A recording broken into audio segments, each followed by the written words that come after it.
भले ही एक व्यवसाय में साझेदार चले जाए, चाहे वो उसका रिटायरमेंट हो जाए, जिसको हम क्या बोलते हैं एक तरीके से सेवानिवृत्ति हो जाए, या किसी एक साझेदार की मृत्यु हो जाए, मगर जो फर्म है, जो व्यवसाय है, वो हमेशा कंटिन्यू चलता रहता है। तो आज हम समझेंगे कि यदि कोई जो साझेदार है उसकी यदि मृत्यु हो जाती है, या फिर वो क्या होता है सेवानिवृत्त हो जाता है, निवृत्ति हो जाती है, रिटायरमेंट हो जाता है, तो उसके जो लेखा जोखा होते हैं आज हम उसके बारे में जानकारी जानेंगे। तो वेलकम टू फीके एजुकेशन स्टूडेंट्स, मेरा नाम है आकाश रजक और आज हम अपने 12th अकाउंटेंसी के चैप्टर 3 को स्टार्ट करेंगे। इससे पहले हमने चैप्टर 1 और 2 को कंप्लीट किया है, जहाँ पे हमने डिटेल में सारे जो टॉपिक्स हैं उनका डिस्कशन किया है। तो आज हम समझते हैं कि जब कोई एक साझेदार फर्म से रिटायर होता है, सेवानिवृत्त होता है, तो हमें क्या चीजें समझने की जरूरत है, किस तरीके की हम अकाउंटिंग उसमें करते हैं। तो सबसे पहले हम समझते हैं कि जैसे कोई एक फर्म है, उसमें ए, बी और सी 3 पार्टनर है। यदि किसी वजह से सी रिटायर हो जाए या सी की डेथ हो जाए, तो इस केस में हमें जो अकाउंटिंग है, हमारा जो लेखांकन है, उस विधियों में कुछ बदलाव आएगा। क्यों? क्योंकि सिंपल है, अब जो साझेदार ए और बी हैं वो फर्म को आगे बढ़ाएंगे, आगे चलाएंगे। तो जब वो दोनों आगे बढ़ाएंगे, आगे चलाएंगे, तो जिस भी डेट को, जिस भी तारीख को उसकी मृत्यु या उसकी सेवानिवृत्ति, रिटायरमेंट होगा, उस डेट तक हम दोबारा से सारी अकाउंटिंग करेंगे। जो भी हमारे एसेट्स होंगे उनको रिवैल्यू करेंगे, जो भी लाइबिलिटीज होंगी उनको रिवैल्यू करेंगे, और जो भी देता लाइबिलिटी हमारी अपने पार्टनर जो रिटायर हो रहा है या डेथ हो रही है उसकी तरफ बनती है, उसको पे करके क्या करेंगे, उसका अकाउंट को सेटल कर देंगे। तो हम समझते हैं सबसे पहले किसी साझेदार की सेवानिवृत्ति या मृत्यु होने पर साझेदारी विलेख का अस्तित्व समाप्त हो जाता है।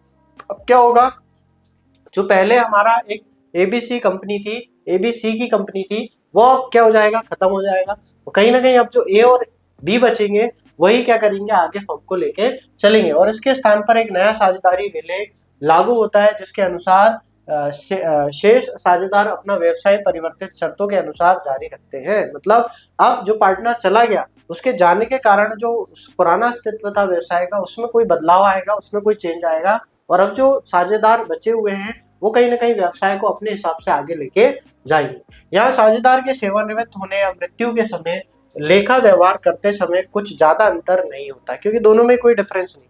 रिटायर हो रहा है तो भी जा रहा है, डेथ हो रही है तो भी जा रहा है, मगर एक तरीके से रिटायरमेंट में जो हम पैसा दे रहे हैं वो जीवित व्यक्ति को दे रहे हैं, मगर जब उसकी मृत्यु हो जा रही है, डेथ हो जा रही है, तो कहीं ना कहीं उसका जो एग्जीक्यूटर होता है उसको हम क्या करते हैं, उसकी जो भी संपत्ति होती है उसको सौंप देते हैं। तो समय कुछ ज्यादा अंतर नहीं होता, दोनों स्थितियों में हम साझेदार की सेवानिवृत्ति के समय और कानून उत्तरदायित्व रखना, उत्तराधिकारी, उत्तराधिकारी मतलब एग्जीक्यूटर, मृत्यु के समय को ख्याति परिसंपत्तियों तथा दायित्व का पूर्ण मूल्यांकन और लाभ तथा हानियों के संबंध में सभी जरूरी समायोजन करने के पश्चात कुल राशि का निर्धारण किया जाता। मतलब जो भी एसेट होंगे, जो भी लाइबिलिटीज होंगी, उनको एट टाइम रिवैल्यू करी जाएगी, दोबारा उनकी वैल्यू निकाली जाएगी, और उस टाइम पे उस वैल्यू से कोई फायदा या कोई नुकसान होता है तो वो आपस में सारे जो पार्टनर्स होंगे, साझेदार होंगे, उनके बीच में बांटा जाएगा, और आखिरी में जो बैलेंस बचेगा, जो भी पार्टनर यदि रिटायर हो रहा होगा तो उसको, या अगर मृत्यु हो जा रही होगी किसी पार्टनर की, तो जो भी उसका उत्तराधिकारी, कानूनी उत्तराधिकारी, लीगल एग्जीक्यूटर होगा, उसको हम क्या कर देंगे, हस्तांतरित कर देंगे, ट्रांसफर कर देंगे। इनके अतिरिक्त हमें नया लाभ अनुपात शेष साझेदारों के बीच तथा साथ ही उनका अभिलेख अनुपात ज्ञात करना होता है। तो कहीं ना कहीं हमें जब अब जो ये पार्टनर ये भी बचे हैं, ये पार्टनर का कोई न्यू रेशियो होगा, नया अनुपात होगा, उसको निकालना होगा। ये पार्टनरों ने कुछ गेन करा होगा, अभिलाभ किया होगा, वो गेनिंग रेशियो हमें निकालना होगा। क्योंकि सिंपल है, अगर पहले कोई चीज को, प्रॉफिट को 3 लोग बांटते थे और अब केवल 2 ही लोग बचेंगे, तो कहीं ना कहीं 2 लोगों का जो अंश होगा, शेयर होगा, ये कहीं ना कहीं इंक्रीज होगा, बढ़ेगा। ठीक है, आगे यदि हम बात करें कि सेवानिवृत्त मृत साझेदार की देय राशि का निर्धारण, अब हम निर्धारण के लिए क्या क्या बनाएंगे। सबसे पहला हम नए लाभांश अनुपात को निकालेंगे, न्यू प्रॉफिट शेयरिंग रेशियो को निकालेंगे, तो बचे हुए भागीदारों के बीच नया अनुपात तय किया जाता है।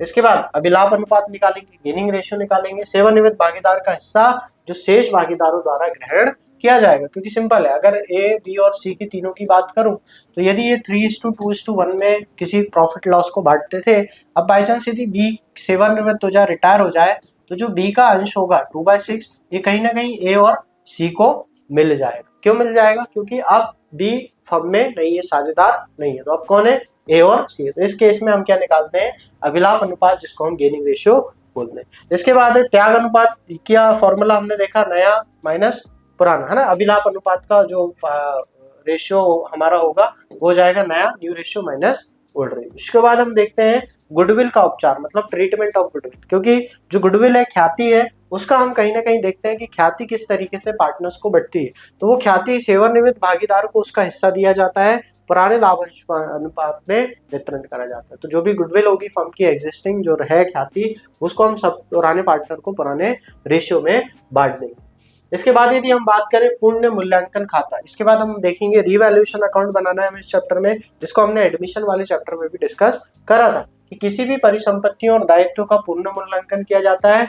जो भी लाभ या हानि उससे होती है वो पुराने लाभांश ओल्ड रेशियो में किसको, पुराने पार्टनर को बांट दिया जाता है, पुराने साझेदार को बांट दिया जाता है। तो इसको हमने लास्ट एडमिशन में भी समझा था। आगे जब हम इस टॉपिक को कवर करेंगे तब इसका फॉर्मेट और किस तरीके से हम इसको लेते हैं वो भी हम इसमें देखेंगे। भागीदारी की पूंजी खातों का समायोजन, मतलब जो भी भागीदार है, पार्टनर्स है, उनका जो भी है ना, तो सभी समायोजन के बाद भागीदार की पूंजी संतुलित किया जाता है, मतलब एडजस्टमेंट ऑफ कैपिटल जो हम बोलते हैं, कि जिसको एक बैलेंस करके हम जितना पार्टनर चाहते हैं उतना उनका क्लोजिंग कैपिटल रखते हैं। जो भी एक्स्ट्रा बचता है या कम पड़ता है वो पार्टनर लेके आता है या लेके जाता है। इसके बाद लास्ट है जो भी भागीदार का भुगतान होगा, जो भी रिटायरिंग पार्टनर होगा, उसको हम क्या करेंगे, बकाया राशि इसके पूंजी खाते में डाल दी जाती है।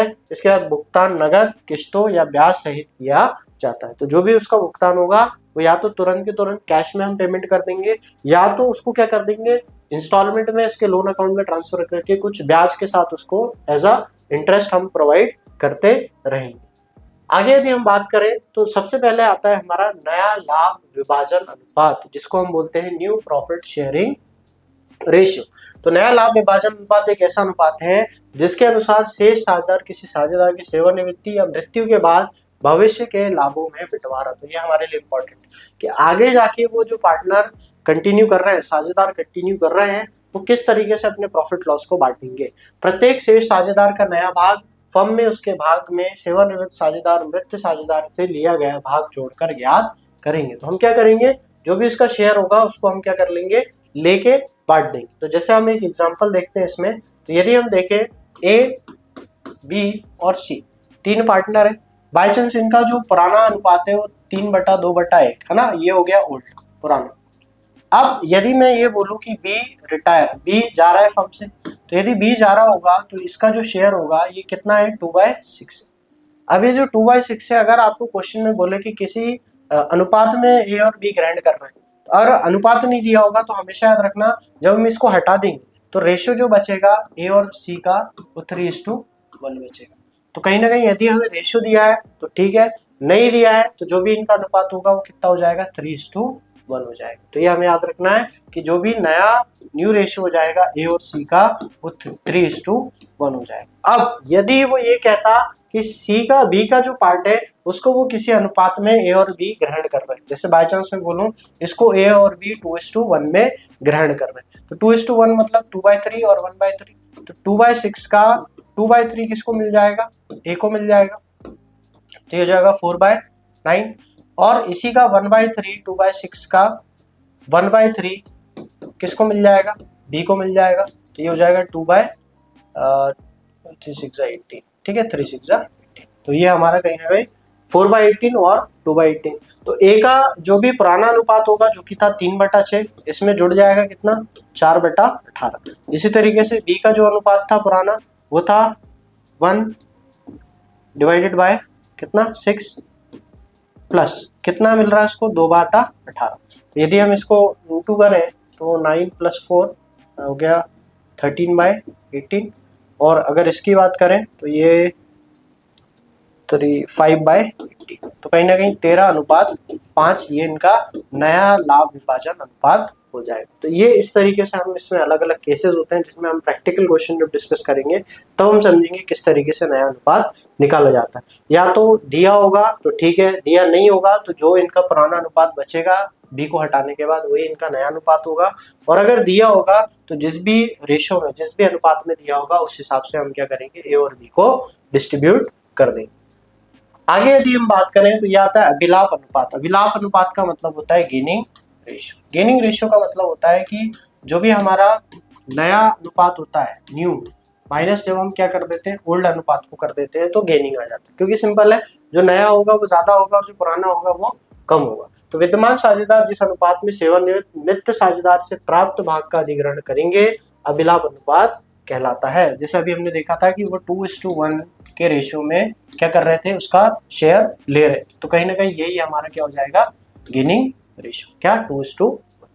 तो सामान्यतः विद्यमान साझेदार सेवानिवृत्त मृत साझेदार के भाग के पुराने लाभ विभाजन अनुपात में अधिग्रहित करता है। इस स्थिति में विद्यमान साझेदार का अभिलेख अनुपात अभिलाभ अनुपात उसके पुराने लाभ विभाजन अनुपात की तरह होगा और यहाँ अभिलाभ अनुपात की गणना करने की कोई आवश्यकता नहीं होगी। जैसा अभी हमने डिस्कस किया, अगर नहीं दिया है, कोई चीज विद्यमान नहीं, कोई चीज सही नहीं है, तो हम जो बचेगा, जैसे हमने बात करी थी 3/2/1 की, और अगर हम 2 को हटा देंगे तो जो नया अनुपात हो जाएगा वो अपने आप ही क्या हो जाएगा, 3/1 हो जाएगा। हमें कोई निकालने की जरूरत नहीं है। विकल्प के तौर पर यह अनुपात जिसमें एक सेवानिवृत्त मृत साझेदार का भाग आग्रहित करते हैं, उस स्थिति में दोबारा यहाँ अभिलाभ अनुपात ज्ञात करने की जरूरत नहीं होगी, क्योंकि यह अनुपात ही जिसमें विद्यमान साझेदार ने सेवानिवृत्त मृत साझेदार के हिस्से का अधिग्रहण किया होगा अभिलाभ अनुपात होगा। अगर वो बोलेगा कि इस अनुपात में ग्रहण करेगा तो ये हमारा अभिलाभ अनुपात होगा। तो दो कंडीशन हो गई हमारी। एक तो ये हो गया कि हम दोनों को हटा के निकालने जो भी डिफरेंस बचेगा, क्योंकि ये नया हो जाएगा, ये हो जाएगा पुराना, तो दोनों को हटाने के बाद जो बचेगा वो हमारा अभिलाभ अनुपात हो जाएगा। दूसरा, यदि अभिलाभ दिया हुआ है कि जो उसका शेयर है वो इतने रेशो में ले रहा है, तो अपने आप ही वो अनुपात हमारा क्या हो जाएगा, अभिलाभ अनुपात हो जाएगा। तो प्राथमिक रूप से लाभ प्राप्ति अनुपात की गणना करने की समस्या वहां उत्पन्न होती है जहां पर विद्यमान साझेदार को नया लाभ विभाजन अनुपात दिया होता है। इस प्रकार की स्थिति में अभिलाभ अनुपात की गणना विद्यमान साझेदार को पुराने हिस्से को उसके नए हिस्से से, जैसा हमने बात किया कि नए हिस्से से पुराने हिस्से को क्या करना, घटाकर, अर्थात नए लाभ के भाग को पुराने लाभ से घटाकर हम क्या करेंगे, उसको कैलकुलेट कर लेंगे। तो जैसे हम बात करें ABC 3 पार्टनर है, ये बाई चांस 3:2:2 में किसी को बांटते हैं। अब यदि हम यहाँ से C को हटा दें तो जो A और B का जो न्यू रेशियो हो जाएगा वो अपने आप ही 3/2 3:2 हो जाएगा। अब ये हो गया हमारा क्या, नया अनुपात, ये हो गया हमारा क्या, ओल्ड अनुपात। अब हम डाल देंगे इसको फॉर्मूले में। तो यदि A का हम अभिलाभ अनुपात निकालें, A का नया अनुपात हो जाएगा 3/5 माइनस कितना, ये 3/5 हो गया, और ये 3/3 2 5 और 2 7 3/7। इसी के साथ B का निकाल लेंगे 2/5 माइनस 2/7। अब हम इसको कैलकुलेट कर लें, 7 5 35 21 माइनस 15, तो ये हो गया 6/35। और वैसे इसका निकाल लें 35 14 माइनस 10 4/30, तो कहीं ना कहीं 6/4 जो कि 3/2। तो ये कहीं ना कहीं हमारा 3/2 जो नया अनुपात आ रहा है वही हमारा कौन सा अनुपात हो जाएगा, अभिलाभ अनुपात हो जाएगा, जब हम इस तरीके से इसको कैलकुलेट करेंगे। यदि आगे हम बात करेंगे इसमें जो टॉपिक्स हैं हमारे, है ना, जिसमें हम कवर करेंगे अपना रिवैल्यूएशन अकाउंट, है ना, जिसमें हम कवर करेंगे आपकी जो गुडविल की एंट्रीज होंगी उसके बारे में, जो पुराना पार्टनर जो डेथ जो पार्टनर सेवानिवृत्त हो गया उसको हम कितना राशि जो है उसका प्रदान करेंगे, देंगे, भुगतान करेंगे, उसको देखेंगे।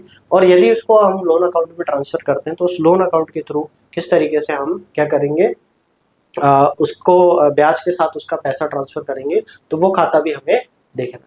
तो जैसा कि व्यवसाय में होता है कि किसी के एक के जाने से व्यवसाय रुकता नहीं है, वैसे हम हमारा जीवन भी इस तरीके का होना चाहिए कि जो भी हमारे साथ छोटी बड़ी चीजें हो रही हैं उससे हमें कोई फर्क ना पड़े, हम हमेशा निरंतरता अपने लक्ष्य की तरफ आगे बढ़ते रहें। तो यदि आपको वीडियो अच्छा लगा तो वीडियो को लाइक करें, शेयर करें, चैनल पे नए हैं तो चैनल को सब्सक्राइब करें, ताकि ऐसे ही और नॉलेजेबल और इन्फॉर्मेटिव कंटेंट हम आपके लिए लेके आते रहें। Thank you.